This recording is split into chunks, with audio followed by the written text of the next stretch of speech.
It is now official. Don Carlo Ancelotti is the new manager of the Selecao, five-time world champions.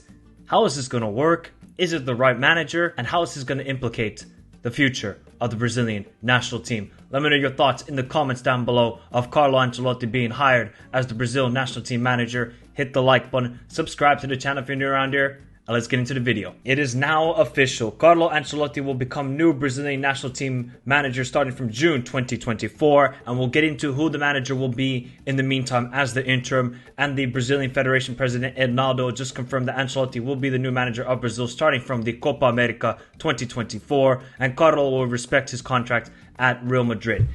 Now, let's get to the other news that happened today, that who will be the interim manager of the Selecao while Carlo Ancelotti is manager of Real Madrid. And Brazil have confirmed the appointment of Fernando Diniz, the manager of Fluminense. His football is ridiculous and I absolutely love it because they actually used a creative number 10 as their new men's head coach on a 1-year contract.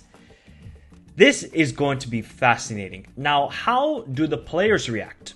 Do they like that? Okay, Carlo, you wait 1 year. Do the fans respect it? You wait 1 year and then you're the manager? Or is Carlo the right guy? Should they have just sticked with Diniz? This is going to be fascinating to see how this works out. But to me, I think overall, Carlo is the right guy. They have tried Tite. They have tried everybody. Dunga. Like, okay. Brazilian managers are just not that good right now. We have to be honest, people. They're not that good. So why don't you go for a guy who is highly respected in the footballing world, who has won countless Champions League trophies. He's managing some Brazilian players right now. Militao, Vinicius, Rodrigo. I think for the Brazilian Federation, they knew they had to go get that superstar manager to deal with the superstars they have on their national team. And okay, look. Managing club football and national team football is completely different. You know, with national team, you have to just build that chemistry, camaraderie, and you have to galvanize the team for a short period of time to bring success. And do I think Carlo is the greatest tactician? Not the greatest tactician, but you know what he has? In-game management. His subs sometimes just make a massive difference. He just knows the right player to bring onto the field.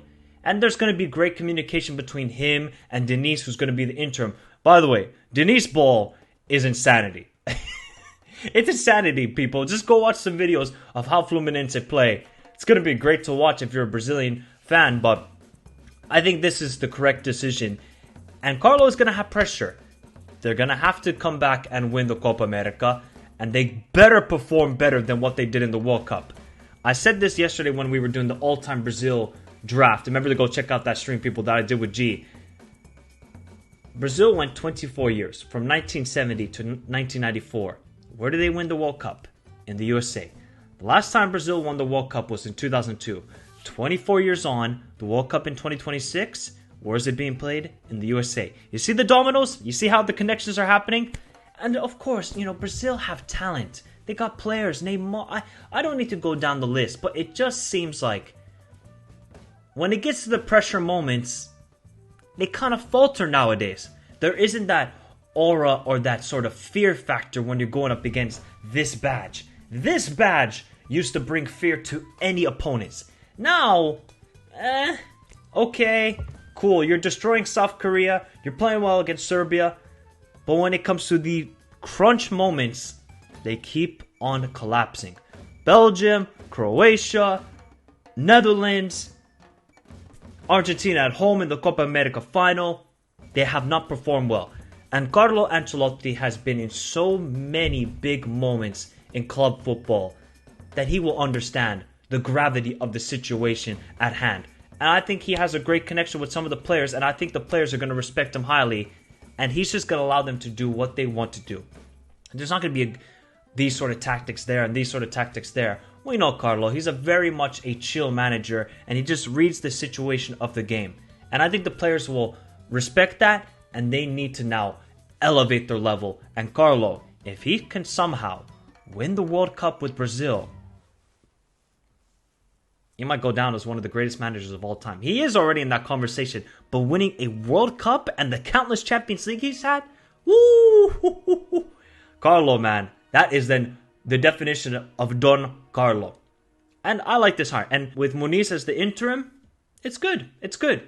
It's just going to be fascinating because obviously Muniz is going to have to take care of the CONMEBOL World Cup qualifiers that start in September. But to be honest, Brazil, they've been to every World Cup. I don't think they have any fear. And they're such a good home side that I think they'll be fine then. It's just going to be interesting to see then the transition from him to Carlo Ancelotti. And especially going into a Copa America in America.